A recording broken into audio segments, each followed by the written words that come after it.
Moja kati ya kitu ambacho watu wengi wakifahamu kuhusu uasherati na uzinzi ni kwamba wanawaza kwamba ile tu ni dhambi alafu watafanya na baadaye watatubu na maisha yataendelea.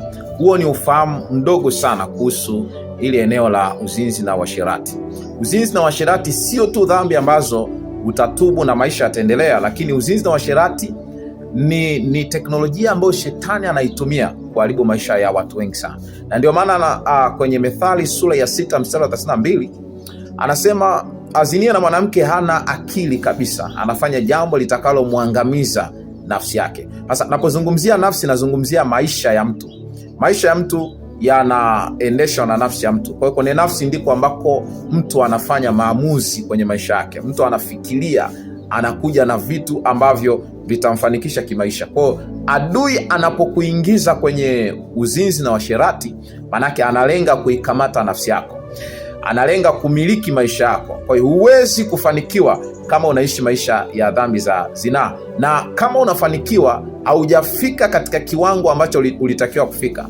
Umewahi kusikia kwamba nyota ya mtu imeibiwa? Kinachofanyika kwenye uzinzi na uasherati ni kwamba adui anaishikilia nyota yako, anashikilia nguvu zako, anashikilia uwezo wako wa kupiga hatua. Kwa hiyo unatakiwa kuiacha dhambi ya zinaa. Sio tu kwamba ni dhambi ya zinaa, lakini ni moja kati ya teknolojia shetani anaitumia kurudisha watu nyuma.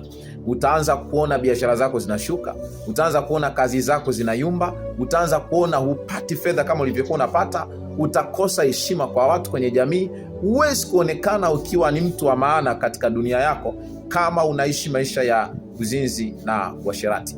Na kama utafanikiwa na unaishi maisha ya uzinzi na uasherati, manake tayari shetani amekumiliki.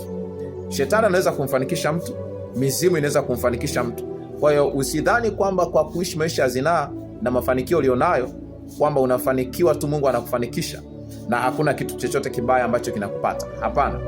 Mungu siku zote anawafanikisha watu ambao wameamua kuziacha dhambi zao. Anasema afichaye dhambi zake hatafanikiwa, lakini yeye aziungamaye na kuziacha atapata rehema.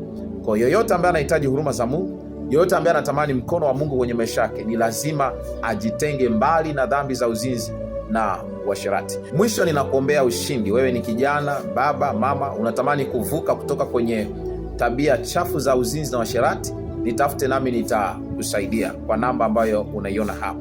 Bado msimamo wetu na msingi wetu ni ule ule kwamba zinaa haitatajwa kwangu. Mungu akubariki sana. Shalom, shalom.